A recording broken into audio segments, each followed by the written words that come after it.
Praise the lord. Week 16 of journey with Jesus వీక్షిస్తున్న మీ అందరికీ మన ప్రభు అయిన యేసుక్రీస్తు వారి నామంలో వందనాలు తెలియజేస్తున్నాను. మీరంతా బాగున్నారని ఆశిస్తున్నాను. ప్రార్థన చేసుకుని ఈ యొక్క వీక్ 16 ప్రేయర్ని మనము ముందుకు నడిపించుకుందాం. మహాపరిశుద్ధుడైన మా దేవా, నీకే వందనాలు, స్తోత్రాలు. ఘనమైన దేవా, నీ నామానికి మహిమ, ఘనత, ప్రభావములు. దేవా, మమ్మల్ని గడిచిన కాలం అంతా మమ్మల్ని కాచి రెక్కల కింద భద్రపరిచినందుకు నీకే వందనాలు. ఈ యొక్క 16th వీక్ని మేము ప్రారంభిస్తుండగా నీ యొక్క ఆత్మశక్తిని మాతో ఉంచండి. నేను పాడబోతున్న పాటలో, చెప్పబోతున్న వాక్యంలో మీరు తోడైండి మమ్మల్ని బలపరిచి, అయినా నేటికి దినానికి ప్రభానైనా ఈ యొక్క వారానికి సరిపడే వాక్యాన్ని మాకు దయచేసి మా హృదయాలలో ఆ యొక్క మార్పును కలిగజేసి దినదినము మమ్మల్ని మేము ప్రభానైనా విశ్వాసంతో బలపరచుకోవడానికి, నేను నీ యొక్క వాక్యముపై, నీ యొక్క ప్రార్థనపై ప్రభానైనా మేము కట్టబడ్డానికి, లోకంలో ఉన్న ఆశలకు, లోకంలో ఉన్న ఆ యొక్క పాపాలకు మేము పడిపోకుండా నైనా నీ యందు స్థిరముగా విశ్వాసముగా జీవించగలగడానికి మా అందరికీ సహాయం దయచేయండి. ప్రభా, నాయన అంతవరకు మీరు తోడుగా నడిపించి నీ యొక్క ఆత్మశక్తిని, ఆత్మబలమును మాతో ఉంచి ముందుకు నడిపించమని నేజుడైన యేసుక్రీస్తు నామములో అడిగి వేడుకొంచున్నాం తండ్రి, ఆమేన్. ఎంతో అందమైన ఈ లోకములోన అన్నీ కూడా మాయా స్వరూపములే, ఒక్క రోజున అంతము వచ్చురా, అన్నిటినీ లయము చేసి పోవురా అనే ఒక పాట పాడుకుని దేవుని నామాన్ని మహింపరచుకుందాం. ఎంతో అందమైన ఈ లోకములోన అన్నీ కూడా మాయా స్వరూపములే, ఎంతో అందమైన ఈ లోకములోన అన్నీ కూడా మాయా స్వరూపములే, ఒక్క రోజున అంతము వచ్చురా, అన్నిటినీ లయము చేసి పోవురా, ఒక్క రోజున అంతము వచ్చురా, అన్నిటినీ లయము చేసి పోవురా. ఎంతో అందమైన ఈ లోకములోన అన్నీ కూడా మాయా స్వరూపములే,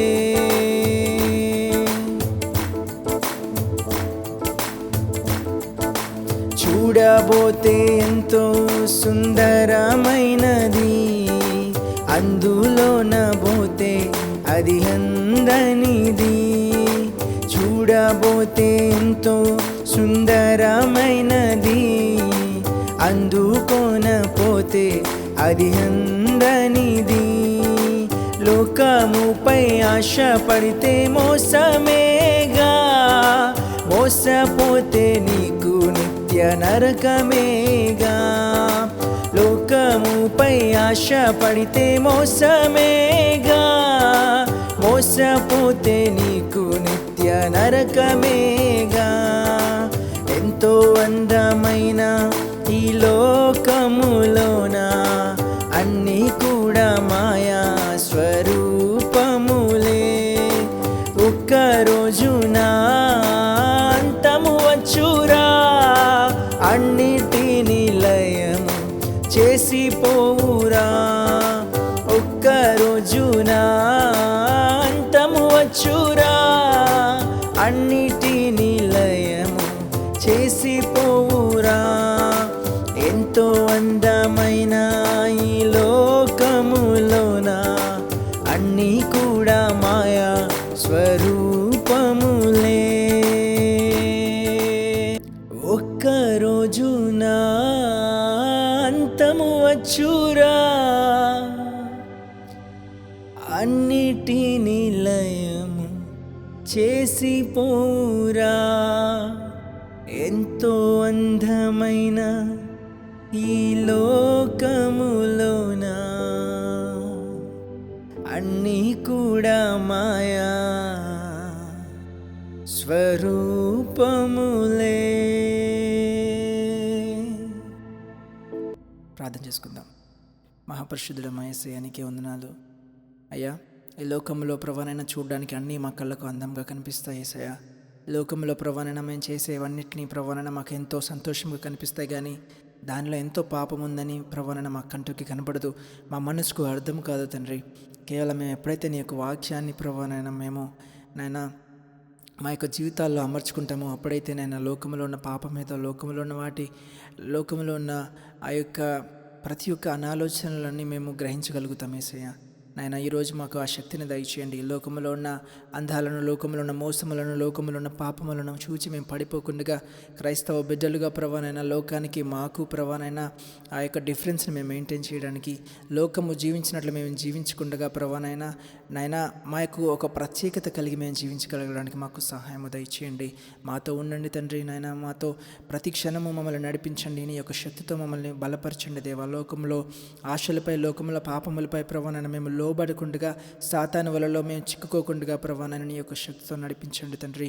ప్రభానైనా లోకంలో అందాలను, లోకంలో ఉన్న ఆశలను చూసి మేము పడిపోకుండా అయినా నీపై ప్రభానైనా మేము ఆశపడడానికి, నైనా నీపై ప్రభానైనా మేము ఇల్లు కట్టుకోవడానికి, నీపై మా హృదయాన్ని బలపరచుకోవడానికి మాకు సహాయం దయచేసి, కృపచేత నింపి మంచి వాక్యాన్ని ప్రభానైనా మేము వినేలా మాకు సహాయం దయచేసి, వాక్యంలో మీరుండి మమ్మల్ని బలపరిచి నీ యొక్క ఆత్మశక్తిని, నీ యొక్క ఆత్మబలను మాతో ఉంచి అంతము వరకు మాతో ఉండి మీరు నడిపించి కేవలం మహిమ ఘనత ప్రభావములు అన్నీ ప్రభానైనా నీకే చెల్లించుకోమని నిజడైన యేసుక్రీస్తు నామములో అడిగి వేడుకొంచున్నాం తండ్రి.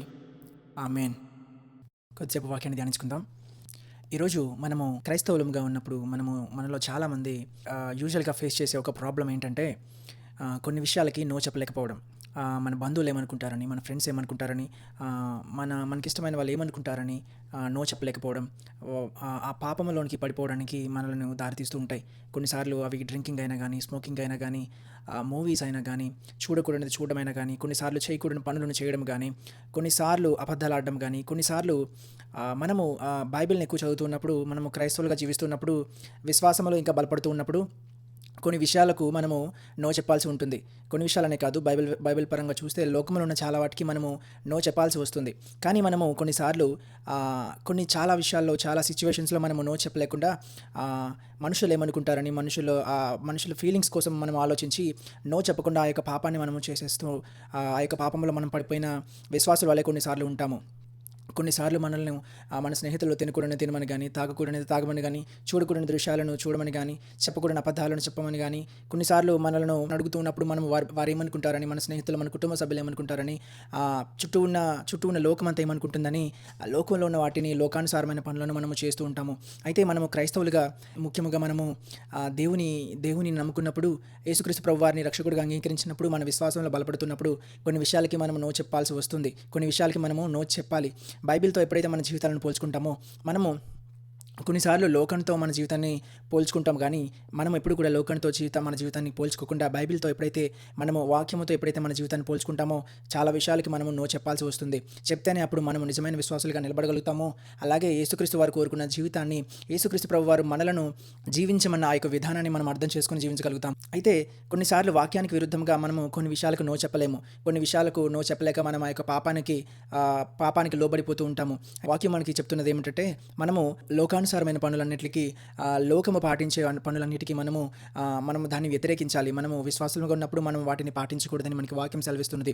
అయితే అవి ఏదైనా కానీ బైబిల్లో దేవునికి వ్యతిరేకమైన పనులు చేయకుండా, వారి సొంత సంతోషం కొరకు ఆలోచించకుండా దేవుని కొరకు ఆలోచించి అనేక విషయాలలో నో చెప్పిన ఎంతోమంది విశ్వాసులను మనము బైబిల్లో చూడగలుగుతాం. ప్రధాన ఉదాహరణగా మనము అతని నిబంధన గ్రంథంలో చూసుకున్నట్లయితే యోసేపు చాలా చక్కటి జీవితాన్ని జీవించడం మనము చూడగలుగుతాము. యోసేపు తన జీవితంలో పాపం అనేది చేయకుండా, దేవునికి వ్యతిరేకమైన పనులను తలపెట్టకుండా, తనకు ఆ యొక్క ఉన్నతమైన స్థానము దక్కే యొక్క స్థితిలో ఉన్నప్పటికీ కూడా దేవునిని జ్ఞాపకం చేసుకుని ఆ యొక్క దుష్కార్యమైన పనిని తను చేయకుండా దేవుని నామాన్ని వ్యతిరేకించకూడదని దానికి అక్కడ నో చెప్పాడు. మనం వాక్యంలో అది ఆదికాండం 39వ అధ్యాయంలో మనం చూడగలుగుతాం. యోసేపు యాకోబుకి ప్రియకుమారుడు కదా, మనందరికీ తెలుసు. అయితే తన అన్నల ద్వారా తను అమ్మి వేయబడ్డాడు. ఐగుప్తు దేశం వారికి యోసేపుని తన అన్నలు అమ్మేశారు కదా.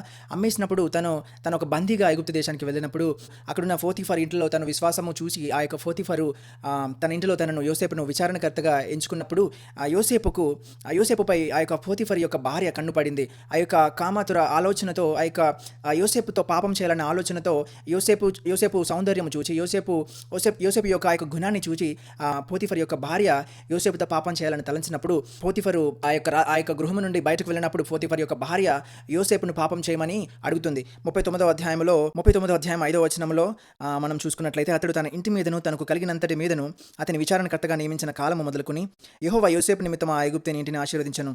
యెహోవా ఆశీర్వాదము ఇంటిలో నేమి పొలములోనేమి అతనికి కలిగిన సమస్తము మీదను ఉండెను. అతడు తనకు కలిగినదంతయు యోసేపు చేతికి అప్పగించి తాను ఆహారము తినుట తప్ప తనకేమి ఉన్నదో ఏమీ లేదో విచారించినవాడు కాడు. యోసేపు రూపవంతుడను సుందరుడనై ఉండెను. అటు తర్వాత అతని యజమానుని భార్య యోసేపు మీద కన్ను వేసి తనతో శయనించమని చెప్పెను. అయితే అతడు ఒప్పక, నా యజమానుడు తనకు కలిగినదంతయు నా చేతికి అప్పగించను కదా, నా వశమున తన ఇంట్లో ఏమీ ఉన్నదో అతడు ఎరుగడు. ఈ ఇంటిలో నాకంటే పైవాడిని ఎవడు లేడు. నీవు అతని భార్యవైనందున నిన్ను తప్ప మరి దేనిని నాకు అప్పగింపి ఉండలేదు. కాబట్టి నేనెట్లు ఇంత ఘోరమైన దుష్కార్యం చేసి దేవునికి విరోధముగా పాపం కట్టుకుందనని తన యజమానుని భార్యతో అనెను. దినదినము ఆమె యోసేపుతో మాట్లాడుచుండెను గాని అతడు ఆమెతో శయనించుటకైనను ఆమెతో నుండుటకైనను ఆమె మాట విన్నవాడు కాడు. అట్లుండగా ఒకనాడు అతడు తన పని మీద ఇంటి లోపలికి వెళ్ళినప్పుడు ఇంటి మనుషులతో ఎవరనో అక్కడ లేరు. అప్పుడు ఆమె అతని వస్త్రము పట్టుకుని తనతో శయనింపమని చెప్పగా అతడు తన వస్త్రమును ఆమె చేతిలో విడిచిపెట్టి తప్పించుకుని బయటికి పారిపోయాను. అయితే మనం ఇక్కడ వాక్యంలో చూస్తున్నట్లయితే యోసేపును ఆ యొక్క ఇంటికి విచారణకర్తగా పోతిఫరు నియమించాడు. అయితే ఒకరోజు పోతిఫర్ యొక్క భార్య యోసేపు యొక్క సౌందర్యాన్ని, ఆ యొక్క గుణాన్ని చూసి అతనితో ఆ యొక్క పాపం చేయాలని అతనిని సైనించమని పోతిఫర్ యొక్క భార్య యోసేపును ఇబ్బంది పెడుతూ ఉండేదన్నమాట. కాబట్టి అయితే నేనెట్లు ఇంత ఘోరమైన దుష్కార్యం చేసి దేవునికి విరోధంగా పాపం కట్టుకుందని తన యజమాని భార్యతో అన్నాను. అయితే ఇట్లా అన్న తర్వాత పదే పదే ఆమె భార్య విసిగిస్తూ ఉండగా ఒకరోజు పోతిఫర్ బయటికి వెళ్ళినప్పుడు ఆమె భార్య ఇంకను యోసేపుని ఇబ్బంది పెడుతున్నప్పుడు ఒకరోజు అతడు తన పని మీద ఇంటి లోపలికి వెళ్ళినప్పుడు ఇంటి మనుషులలో ఎవరు అక్కడ లేరు. అప్పుడు ఆమె అతని వస్త్రము పట్టుకుని తనతో శయనింపమని చెప్పగా అతడు తన వస్త్రమును ఆమె చేతిలో విడిచిపెట్టి తప్పించుకుని బయటకు పారిపోయాను. అయితే పోతిఫర్ బయటికి వెళ్ళిన టైం చూసుకుని ఆమె భార్య యోసేపు యొక్క చేపట్టుకుని తనతో శయనింపమని అడిగినప్పుడు యోసేపు అలాంటి సిచ్యువేషన్లో పోతిఫర్ యొక్క భార్య యోసేపుని యొక్క పాపం చేయమని అడిగినప్పుడు ఆమె అనేకమైన అపోహలు కలిగించి ఉండొచ్చు, అనేకమైన ఆశలు కలిగించి ఉండొచ్చు. కానీ ఎప్పుడైతే యోసేపు దేవునిపై ఆధారపడి జీవిస్తూ ఉన్నాడో, దేవునిపై ఆ యొక్క విశ్వాసం ఉంచున్నాడో, ఇంతటి దుష్కార్యమును చేసి నేను దేవునికి విరుద్ధంగా ఎలా జీవించగలను, ఎలా దేవునికి విరుద్ధమైన పనిని చేయగలని యోసేపు అక్కడ సాక్ష్యం ఇస్తూ తన నుండి తప్పించుకుని పారిపోయాడు అనమాట. పాపము నుండి తప్పించుకుని పారిపోయాడు. ఇలాగే మన జీవితంలో అనేకమైన కొన్నిసార్లు మన కళ్ళ ముందు కనబడే పాపముకు కానీ, మన చెవులకు వినబడే పాపముకు కానీ, మన నోటి నుండి వచ్చే అబద్ధపు మాటలకు కానీ, మనము తినకూడదు కానీ, త్రాగకూడదు కానీ, చూడకూడదు కానీ, అనేకమైన పాపాలకు మనము నో చెప్పలేకపోతూ ఉంటాము. పాపము చూడగానే మనకు ఆ యొక్క ఆశ పుట్టి మనము ధనముపై ఆశ కానీ, మనకు పాపముపై ఆశ కానీ, ఏ ఆశ అయినా సరే కానీ ఆ యొక్క ఆశలు మనకి పెరిగి పాపానికి మనము నో చెప్పలేకుండా ఉన్న క్రైస్తవుల వల్ల ఈరోజు మనలో చాలామంది అలానే ఉన్నాం. కొన్ని వాటికి నో చెప్పలేక వారు ఏమనుకుంటారు, మన స్నేహితులు ఏమనుకుంటారు, మన పక్కనున్న వారు ఏమనుకుంటారు, నో చెప్తే బాధపడతారు, నో చెప్తే మనలను విడిచి వెళ్ళిపోతారేమో అని చెప్పి, లేదా మనలో సొంత ఆశ కలిగి, లేదా మనలోనే ఇంకా ఆ యొక్క పాపపు ఆశలు కలిగి మనము కొన్నిసార్లు నో చెప్పలేకపోతుంటాము. కానీ యోసేపు చూసుకున్నట్లయితే, యోసేపు జీవితాన్ని మనం చూసినట్లయితే, యోసేపుకి ఆ యొక్క అవకాశము అంటే పోతిఫర్ యొక్క భార్య ఎంతో హోదా కలిగిన ఆమె అక్కడ అయి ఉండొచ్చు. తనకి యోసేపుకి ఇంకా ఎంతో ఆ యొక్క స్థానాన్ని ఇస్తాను, మంచి పొజిషన్ ఇస్తాను, నీకు మంచి సుఖమును నేను ఇస్తాను అని చెప్పినా సరే యోసేపు ఆ యొక్క స్థితిలో దేవుణ్ణి జ్ఞాపకం చేసుకుని దేవునిపై ఆ యొక్క విశ్వాసం ఉంచి నేను ఇంతటి దుష్కార్యమును చేసి దేవునికి విరుద్ధముగా నేను ఉండలేనని అక్కడ నుండి పారిపోయాడు అనమాట. పాపం నుండి పారిపోయాడు యోసేపు. వెంటనే అక్కడ దాన్ని తిరస్కరించి ఆ యొక్క పాపానికి నో చెప్పాడు. అలా మన జీవితంలో కొన్ని విషయాలలో మనము యోసేపుని జ్ఞాపకం చేసుకుని కొన్నిసార్లు కొన్ని విషయాలలో మనం నో చెప్తూ ఉండాలి. ఎందుకంటే వాక్యంతో ఎప్పుడైతే మనం జీవితాన్ని పోల్చుకుంటామో కొన్నిసార్లు మనము ట్రాక్ తప్పిపోయి నడుస్తూ ఉంటాం అనమాట. కొన్నిసార్లు మనం అనేకమైన చూడుకునేవి కానీ, చేయకూడనివి కానీ, పనులు అబద్ధములు మాట్లాడకూడదు కానీ, అలాంటి వాటిని ఎన్నో మనము మన జీవితంలో చేసేస్తూ ఉంటాము. మనకి తప్పని తెలిసినప్పటికీ మన హృదయము మనల్ని ఒప్పుకోదనమాట. మనకి అది పాపమని తెలిసినప్పటికీ మన హృదయము మనలను ఇది చిన్న పాపమే, ఇదేమి కాదు, దేవుడు క్షమించేస్తాడని చెప్పి మన హృదయం చాలా లైట్గా తీసుకుంటుంది అనమాట. కానీ యోసేపు ఎప్పుడైతే ఆ యొక్క పాపానిగా తిరస్కరించి అక్కడ నో చెప్పి పారిపోయాడో, మన జీవితంలో కూడా అలాగే నో చెప్పడం నేర్చుకోవాలి. ఎలాంటి పాపపు ఆలోచనలకైనా, ఎలాంటి పాపపు స్థితులకైనా మనము దేవునిపై విశ్వాసం ఉంచిన బిడ్డలము కనుక మనము ప్రతి ఒక్క పాపములో ఉన్న పనికి, ప్రతి ఒక్క దానికి, డ్రింకింగ్ కానీ, స్మోకింగ్ కానీ, ఆల్కహాల్ కానీ, ఈ యొక్క మూవీస్ పిచ్చి కానీ, ఈ యొక్క మిగతా వాటిలో ఇంకా చాలా, వీటన్నిటికీ మనము నో చెప్పిన విశ్వాసుల వల్ల ఉండాలి. మనము నో చెప్పకుండా ఎప్పుడైతే చిన్న పాపమే కదా, చిన్న తప్పే కదా అని మనం ఎప్పుడైతే మన హృదయానికి స్థానం ఇస్తామో, చిన్నది కాస్త నీ యొక్క హృదయాన్ని సాతాను మొత్తం మార్చి నీకు దేవునికి సంబంధం లేకుండా చేసేస్తాడనమాట. ఎందుకంటే మనుషుల హృదయము మోసకరమైనది. అది అది ఉండే కొద్దీ చెడిపోతూ ఉంటుంది. దేవుడికి నీకు దూరము పెంచుతూనే ఉంటుందనమాట. సాతాను చేసే పనే అది. సాతాను ఎప్పుడు కూడా మనలను దేవునికి ఎలా దూరం చేయాలి, మనలను ఎలా పాపంలో నడిపించాలి, మనలను ఎలా పాపపు ఊబిలో పడేసేయాలని సాతాను ఎప్పుడు ఆ యొక్క తలంపులు కలిగి జీవిస్తూ ఉంటాడనమాట. అందుకని మనం జాగ్రత్తగా ఉండాలి. యోసేపు ఎలా అయితే ఆ యొక్క అంతటి అలాంటి స్థితిలో నో చెప్పగలిగాడో, ఆ యొక్క పాపానికి నో చెప్పగలిగాడో, మనము నో చెప్పడం నేర్చుకోవాలి. ప్రతి విషయంలో కూడా ఏదైనా సరే తప్పుందంటే వాక్యానుసారంగా మనము నో చెప్పగలగాలి. ఇప్పటివరకు మనం ఎన్నో పాపాలకి మనము నో చెప్పలేక ఎవరో ఇబ్బంది పడతారని మన హృదయం కొరకు, మన ఆలోచనల కొరకు, మనకే చేయాలని ఏదో కొన్ని విషయాల్లో పాపము చేసేసి మనము నో చెప్పలేకుండా చేస్తుంటాం. కానీ ఇక మీదట మనతో దేవుడు మాట్లాడుతున్నాడు. ఈ రోజు నుండి మనము కొన్ని విషయాలను, చేయకూడని విషయాలను, మాట్లాడకూడని విషయాలను, చూడకూడని విషయాలను, త్రాగకూడనివి, తినకూడనివి అన్నీ కూడా మనం ఏం చేయాలి? మనం నో చెప్పాలి. మరొక ప్రధాన ఉదాహరణ ఏమిటంటే, మనము దానియేలు యొక్క జీవితాన్ని జ్ఞాపకం చేసుకున్నప్పుడు, దానియేలు యెరూషలేము నుండి బందీగా కొనిపోయినప్పుడు బబులోను రాజ్యాన్ని పరిపాలిస్తున్న నెబుకద్నెజరు రాజు యెరూషలేములో ఉన్న కొంతమంది సౌందర్యం గలవారిని, కొంతమంది జ్ఞానం గలవారిని, కొంతమందిని పట్టుకుని తన రాజ్యానికి తీసుకెళ్ళిపోయినప్పుడు వాళ్ళలో ఈ యొక్క దానియేలు, షడ్రకు, మేషకు, అబేద్నెగోలు వీళ్ళంతా ఉన్నారనమాట. దానియేలు గ్రంథము 1వ అధ్యాయము 6వ వచనంలో మనం చూసుకున్నట్లయితే, నేను చదువుతాను. 6వ వచనం నుండి, యూదులలో నుండి దానియేలు, హనన్యా, మిషాయేలు, అజర్యా అనువారు వీరిలో నుండిరి. నపుంసకుల అధిపతి యొక్క దానియేలుకు బెల్తెషాజారు అనియు, హనన్యాకు షద్రకు అనియు, మిషాలియనుకు మేషకు అనియు, అజర్యకు అబేద్నెగో అనియు పేర్లు పెట్టెను. రాజు భుజించు భోజనమునకు పానము చేయ ద్రాక్షారసమును పుచ్చుకొని తన్ను అపవిత్రపరచుకొనకూడదని దానియేలు ఉద్దేశించి, తాను అపవిత్రుడగు కాకుండానట్లు వాటిని పుచ్చుకొనకుండా సెలవిమ్మని నపుంసకుల అధిపతిని వేడుకొనగా, దేవుడు నపుంసకుల అధిపతి దృష్టికి దానియేలునకు కృపాకటాక్షము నొందని అనుగ్రహించిన కనుక, నపుంసకుల అధిపతి దానియేలు తిట్లను, మీకు అన్నపానములు నియమించిన రాజుకు నా యజమానునికి నేను భయపడుచున్నాను. మీ ఈడు బాలుర ముఖముల కంటే మీ ముఖము కృషించినట్లు ఆయనకు కనబడనేలా? అట్లయితే మీరు రాజు చేత నాకు ప్రాణాపాయం కలుగజేతురు. నపుంసకుల అధిపతి దానియేలు, హనన్యా, మిషాయేలు, అజర్యా అనువారి మీద నియమించిన నియామకునితో దానియేలు ఇట్లా నేను, భోజనమునకును శాఖాధాన్యులను, పానమునకును, నీళ్లను నీ దాసులమగు మాకిప్పించి దయచేసి 10 దినముల వరకు మమ్మను పరీక్షింపము. పిమ్మట మా ముఖములను రాజు నియమించిన భోజనము భుజించి బాలుర ముఖములను చూచి నీకు తోచినట్టుగా నీ దాసులమైన మాయల జరిగింపుము. అందుకతడు ఈ విషయంలో వారి మాటకు సమ్మతించి 10 దినముల వరకు వారిని పరీక్షించను. 10 దినములైన పిమ్మట వారి ముఖములు రాజభోజనము భుజించి బాలురందరి ముఖముల కంటే సౌందర్యముగా కలగాను కనబడగా, రాజు వారికి నియమించిన భోజనమును, పానము కొరకైన ద్రాక్షారసమును ఆయన నియామకుడు తీసివేసి వారికి శాఖాధాన్యతలనిచ్చెను. అయితే ఇక్కడ దానియేలును తన స్నేహితులైన షడ్రకు, మేషకు, అబేద్నెగోలను యెరూషలేము నుండి చెరగా బందీలుగా పట్టుకుని పోయి నెబుకద్నెజరు రాజు వారిని ట్రైన్ చేసి ఆ యొక్క రాజ్యంలో జ్ఞానులుగా పెట్టుకోవాలనుకున్నప్పుడు, దానియేలు తన స్నేహితులు కలిసి అక్కడ జ్ఞానులుగా ఉండాలంటే వారికి కొన్ని రూల్స్ ఉంటాయి, కొన్ని రెగ్యులేషన్స్ ఉంటాయి. వారు రాజు తినవలసిన భోజనములను, వారు ఏర్పరిచిన ఆ యొక్క ప్లాన్ అనేది ఫాలో అవ్వాల్సి ఉంటుందన్నమాట. ఆ యొక్క తిండి పదార్థములు అనేది వీరు కూడా తినాల్సి వస్తుంది. అయితే కానీ దానియేలు అలాంటి స్థితిలో ఆ యొక్క రాజు తినవలసిన పదార్థములను కానీ, ఆ రాజు తాగవలసిన వాటిని కానీ వారు తిరస్కరించి, దానియేలు తన స్నేహితులు కూడా, రాజు భుజించు పదార్థములు మాకు వద్దు, రాజు భుజించు భోజనమును పానము చే ద్రాక్షారసమును పుచ్చుకొని తన్ను అపవిత్రపరచుకొనకూడదని దానియేలు ఉద్దేశించి, తాను అపవిత్రుడు కాకుండానట్లు వాటిని పుచ్చుకొనకుండా సెలవేమని నపుంసకుల అధిపతిని వేడుకున్నాడు.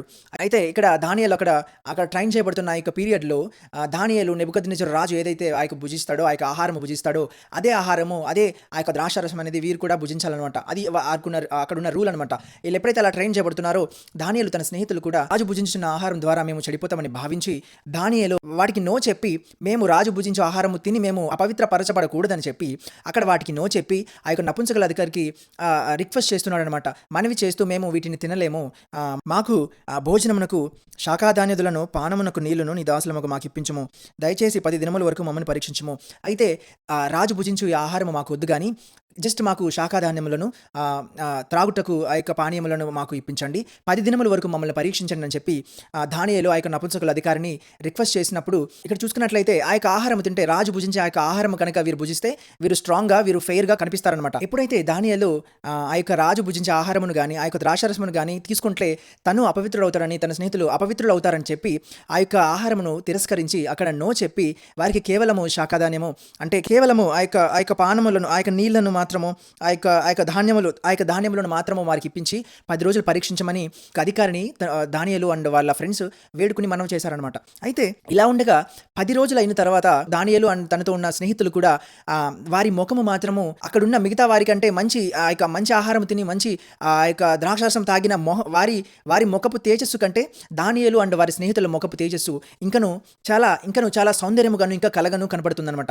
అయితే ఇక్కడ దానియేలు ఎప్పుడైతే ఆ యొక్క రాజు తినే ఆహారమును గాని, రాజు త్రాగే ద్రాక్షారసమును గాని తింటే అపవిత్రులను అవుతారని. ఎందుకంటే నెబుకద్నెజరు రాజు అప్పట్లో దేవుని ఎరిగిన రాజుగా లేడనమాట. దేవుని ఎరిగిన రాజు కాదు. అయితే దానియేలు ఎప్పుడైతే దేవుని తెలియని రాజు తినే ఆహారమును గాని, అతను తాగే ద్రాక్షారసమును గాని నేను భుజిస్తే నేను అపవిత్రుని అవుతానని భావించి అక్కడ ఆ యొక్క అవకాశంలో నో చెప్పగలిగాడు. దాన్ని తిరస్కరించి దేవునిపై ఆధారపడి కేవలము ఆ యొక్క నీళ్లను గాని, ఆ యొక్క ధాన్యములను గాని భుజించి ఆ యొక్క పాపమునకు నో చెప్పి దేవునిపై ఆధారపడ్డాడు. వెంటనే అక్కడున్న మంచి ఆహారము తిని, మంచి ద్రాక్షారసము తాగి ఉన్న మిగతా వారి ముఖపు సౌందర్యము కంటే దానియేలు అండ్ వారి స్నేహితుల ఆ యొక్క ముఖం అనేది సౌందర్యముతోనూ కళతోనూ మెరిసిపోతుందనమాట.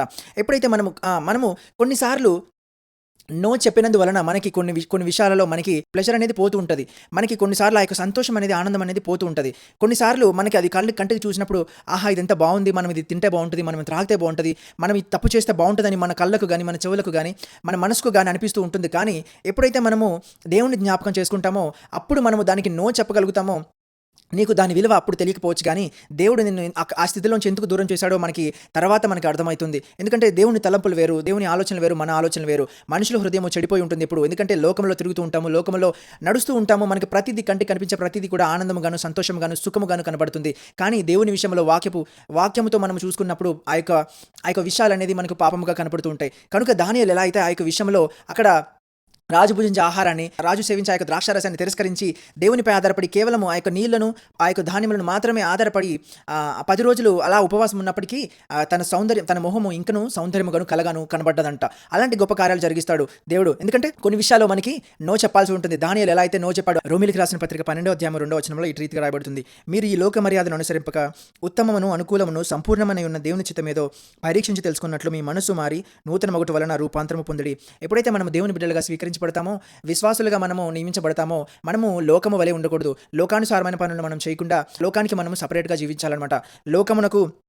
లోక మర్యాదలను అనుసరింపక ఉత్తమమును, అనుకూలమైన, సంపూర్ణమునై ఉన్న దేవుని చిత్తమేదో పరీక్షించి తెలుసుకున్నట్లు మీ మనస్సు మారి నూతన మగుట వలన రూపాంతరము పొందిడి. మనము ఈ లోక మర్యాదలను పాటించకుండా ఉత్తమమైనదేదో, అనుకూలమైనదేదో, సంపూర్ణమైనదేదో, దేవుని చిత్తమేదో మనము తెలుసుకుని ప్రయత్నించి మన మనసు మార్చుకుని రూపాంతరము పొంది జీవించాలంట. అప్పుడే నిజమైన విశ్వాసులుగా మనం జీవిస్తూ ఉంటాం. వాక్యం మనకు చాలా రుజువుగా మాట్లాడుతుంది ఏంటంటే లోకానికి దూరంగా ఉండండి. లోకాశలకు, లోక అవసరాలకు, లోకంలో ఉన్న ప్రతి ఒక్క పద్ధతులకు మనము దూరంగా ఉండి ఎప్పుడైతే ఉత్తమమైనదేదో, దేవుని చిత్తమేదో, దేవుని మర్మమేదో మనము గ్రహించి జీవిస్తామో మన మనస్సు మారి రూపాంతరము పొందుతాం అనమాట. అలాంటి జీవితం మనము జీవించాలి. ఒకానొక స్థితిలో యేసు ప్రభు వారు ఉపవాసం ఉన్నప్పుడు కూడా సాతాను యేసు ప్రభు వారికి నేను నీకు ఈ లోకాన్నంతటిని ఇస్తాను అని చాలా టెంప్ట్ చేయాలని ట్రై చేసినప్పటికీ యేసుప్రభు వారు అలాంటి ఉపవాసం ఉన్న పరిస్థితుల్లో, ఆకలిగొనిన ఆ యొక్క స్థితిలో కూడా యేసుప్రభు వారు మనుషుడు కేవలం రొట్టె వలన మాత్రము కాదు కానీ దేవుని నోటి నుండి వచ్చు ప్రతి ఒక్క మాట వలన జీవించనని సాతాను కలిగించే ఆ యొక్క ఆశలను తిరస్కరించాడు. అలాంటి విషయాలలో మనము కొన్ని కష్టమైన విషయాలలో మనము నో చెప్పడం ఈరోజు మనం నేర్చుకోవాలి క్రైస్తవులుగా. ఎప్పుడైతే మనం నో చెప్పలేకపోతామో మనము దేవుని విడిచిపెట్టేస్తాం అనమాట. మనం ఎప్పుడైతే లోకంలో ఉన్న వాటికి ఎస్ చెప్పి మనం స్వీకరిస్తున్నామో ఆ క్షణమే మన హృదయంలోంచి తీసేస్తున్నాం అనమాట. సువార్త 6వ అధ్యాయము 24వ వచనంలో చెప్తుంది కదా, ఎవడును 2 యజమానులకు దాసునుగా ఉండనేరడు, అతడు ఒకరిని ద్వేషించి ఒకరిని ప్రేమించును. మనము ఈ క్షణంలో మనము లోకాన్ని కనుక ప్రేమిస్తే మనం దేవునికి మనం స్థానం ఇవ్వట్లేదు. మనం దేవుని ప్రేమించిన వారం కాదు. ఎప్పుడైతే మనం దేవుని ప్రేమిస్తామో ఈ లోకంలో ఉన్న అలవాట్లకు, లోకంలో ఉన్న ఆ యొక్క కల్చర్ అన్నిటికీ, లోకంలో ఉన్న అలవాట్లకు మనము నో చెప్తాం. కానీ ఒకేసారి నేను లోకాన్ని ప్రేమిస్తా, దేవుని ప్రేమిస్తా అంటే మాత్రము దేవుడికి మనకు వాక్యం ద్వారా మాట్లాడుతుంది ఏంటంటే ఎవడును 2 యజమానులకు దాసుడిగా ఉండనేరడు, అతడు ఒకరిని ద్వేషించి ఒకరిని ప్రేమించును. ఈ యొక్క దాసుడు కూడా ఒకేసారి 2 యజమానులకు దాసుడిగా ఉండనేరడు. మనకి దేవుడు వాక్యంతో మనకి మాట్లాడుతున్నాడు. నువ్వు లోకాన్ని ప్రేమించిన వాడవైతే, లోకంలో ఉన్న వాటిని ప్రేమించిన వాడవైతే, లోకంలో ఉన్న సినిమాలను, సిగరెట్స్ను, స్మోకింగ్ను, డ్రింకింగ్ను, వీటిని కనుక నువ్వు ప్రేమించిన వాడవైతే, అబద్ధాలను నువ్వు ప్రేమించిన వాడవైతే మనలో క్రీస్తు లేడు. ఒకవేళ క్రీస్తు మనలో ఉన్నాడని నువ్వు భావిస్తే ఈ లోకంలో ఉన్న వాటిని, ఈ లోకంలో ఉన్న ఆశలను, లోకంలో ఉన్న ప్రతి ఒక్క తలంపులను మనం విడిచిపెట్టాలి. మనము ఎప్పుడైతే విడిచిపెడతామో అప్పుడే నిజమైన యేసుక్రీస్తుని అంగీకరించిన వారం అవుతాము. అప్పుడే మన మనసు రూపాంతరం పొందిన వారం అవుతాము. వాక్యం మనతో చెప్పినది కదా, ఏది ఉత్తమమైనదో, ఏది దేవుని చిత్తం ఏదో గ్రహించి మనసు మార్చుకుని రూపాంతరం పొందాలన్నమాట. ఎప్పుడైతే మనము క్రైస్తవులుగా మనము తీర్చిదిద్దబడతామో, దేవుని యొక్క రక్షణ మనం పొందుకుంటామో, ఆయన యొక్క రక్తంలో మనం కడగబడతామో, లోకానికి మనకు ఆ యొక్క డిఫరెన్స్ అనేది కనబడాలన్నమాట. లోకం ఏం చేస్తుందో నువ్వు అది చేయకూడదు. లోకంలో అనేకమైన పాపాలు చాలా ఈజీగా తీసుకుంటారనమాట. చాలా ఈజీగా అవి తప్పులేనట్టు చేస్తూ ఉంటారు. కానీ దేవుని బిడ్డమైన నువ్వు నేను ఏం చేయాలి? మనము దేవుని విశ్వసించిన బిడ్డలంగా ఉన్నాం కనుక వాటికి అన్నిటికీ నో చెప్పాలి. ఈ రోజు వరకు మనం అనేక విషయాలకు నో చెప్పలేక, అనేక విషయాలకు వారు ఏమనుకుంటారు, వారు బాధపడతారు, మన కుటుంబ సభ్యులు ఏమనుకుంటారని కొన్ని విషయాల్లో మనము లొంగిపోయి ఆ యొక్క పాపంలో పడిపోయి ఉన్నామేమో. కానీ ఇక నుండి అయినా మనము ఆ యొక్క విషయాలకు నో చెప్పి మనము దేవుని బిడ్డలుగా మనము జీవించడానికి ప్రయత్నిద్దాము. దేవుడు మనకి ప్రతి క్షణము మనకు తోడుగా ఉంటాడు. మనకి పరిశుద్ధాత్మ సహాయముతో మనకు ఆ యొక్క కాన్షియన్స్‌ని దయచేసి మనకు ఆ యొక్క నో చెప్పడానికి, ఆ యొక్క పాపాలకు నో చెప్పడానికి మనకు సహాయం దయచేస్తాడు. కానీ నీ మనసులో ఆ యొక్క స్థిరత్వం కలిగి దేవుని జ్ఞాపకం చేసుకుంటూ ఉంటే మనకు ఆ యొక్క శక్తిననేది మనకు దయచేస్తాడు. ఎవడును ఇద్దరు యజమానులకు దాసునిగా ఉండనేరడని మనకు వాక్యం సెలవిస్తూ ఉంది. ఉంటే దేవునికి దాసునిగా ఉండాలి, లేదా లోకానికి దాసునిగా ఉండాలి. ఈరోజు మనం లోకానికి దాసులముగా ఉందామా? యేసుక్రీస్తు ప్రభువారికి దాసులముగా ఉందామా? మనం ఈరోజు ఆలోచించుకుందాం. ప్రార్థన చేసుకుందాం. మహాపరిశుద్ధుడైన మా యేసయ్య నీకే వందనాలు. ఘనమైన నీ నామానికి స్తోత్రాలు. ఈరోజు వాక్యంతో మాతో మాట్లాడినందుకు నీకే వందనాలు. నాయనా, ఈ లోకంలో ప్రభా నాయన మేము జీవిస్తూ ఉండగా ప్రభా లోకాశలు మమ్మల్ని అనేకమైన సార్లు ప్రభా నాయన ఈ యొక్క ఆ యొక్క పాపంలోనికి లాగాలని ప్రయత్నిస్తున్నప్పుడు మేము నో చెప్పలేక ఇబ్బంది పడి ప్రభా నాయన మొహమాటానికి పోయి ప్రభా నాయన నో చెప్పలేక ఆ యొక్క పాపాన్ని చేసిన బిడ్డలుగా మేము ఉన్నామేమో. ఇక మీదట అలా కాకుండా ప్రభా నాయన నీ యొక్క ఆత్మతో ప్రభా నాయన ఆ యొక్క కాన్షియన్స్‌ని దయచేయండి తండ్రి. మేము ప్రతి ఒక్క పాపానికి ప్రభా నాయన ప్రతి ఒక్క ఆహ్, పాపపు అలవాట్లకు నో చెప్పడానికి వెంటనే రిజెక్ట్ చేయడానికి యోసేపు వలె ఆ యొక్క పాపానికి రిజెక్ట్ చేసినట్టు మేము కూడా ప్రభానైన తప్పులను రిజెక్ట్ చేయడానికి లోక పాపములను ప్రభానైనా మేము రిజెక్ట్ చేయడానికి అలాగే ధాన్యాలు ఎలా అయితే ప్రభానైనా ఆ యొక్క ఆహారమును అలాగే ఆ యొక్క ద్రాక్షరసములను పానీయాలను భుజించడానికి నాయన తిరస్కరించి నో చెప్పాడు. అలాంటి అలాంటి అలాంటి ధైర్యాన్ని మాకు దయచేయండి. అలాంటి హృదయాన్ని మాకు దయచేయండి. మేము కూడా అటు రీతిగా ప్రభానైనా విశ్వాసముగా పిలువబడి ఉన్నాము కనుక ఆయన నీ యొక్క రక్తంలో ప్రభానైనా కడగబడి ఉన్నాము కనుక అలాంటి హృదయాన్ని మాకు దయచేసి ధైర్యంతో దేనైనా సరే మేము రిజెక్ట్ చేయడానికి నాయన నీపై విశ్వాసం కలిగి మేము జీవించడానికి సహాయం దయచేయండి. వీక్షిస్తున్న ప్రతి ఒక్కరిలో మీరు ఉండండి ప్రభా నాయన. ఈ యొక్క వాక్యం ప్రతి ఒక్కరితో మాట్లాడడానికి సహాయం దయచేయండి. ఆయన ఈ రోజు నుంచి దినదినము ప్రభా నాయన మేము లోకంలో ఉన్న ప్రతి ఒక్క వాటిని రిజెక్ట్ చేయడానికి నో చెప్పగలగడానికి మా అందరికీ సహాయం దయచేయండి. నీ వాక్యంతో ఎప్పుడైతే మేము కంపేర్ చేసుకొని జీవిస్తామో తండ్రి ఏది తప్పు ఏది నీ చిత్తం అనేది మేము ఎరగగలుగుతాము. అటువంటి హృదయాన్ని మాకు దయచేయండి. ఇంక నువ్వు ప్రార్థనలో నైనా బలపడడానికి వాక్యంలో బలపడడానికి మాకు సహాయం దయచేసి కృపచేత నింపి బలపరిచి అభివృద్ధి పరచమని నిజుడైన యేసుక్రీస్తు నామములో అడిగి వేడుకుంటున్నాం తండ్రి. ఆమేన్. అందరికీ వందనాలు.